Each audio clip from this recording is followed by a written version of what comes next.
Hey guys, and welcome back to this channel. In this video, I'll be showing you guys where you can find the White-Banded Erebus Moth in Heartopia. So as you can see, this is what the moth looks like. It is quite pretty. I wouldn't say it's as pretty as the butterflies we had before, but it's at Spirit Oak Pine Forest, but that is where it is on the map.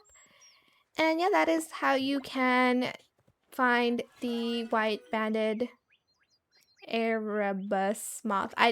That's very hard to pronounce. I just found out how to pronounce it today, so I'm sorry if I mispronounced it, but yeah, that is it for this video.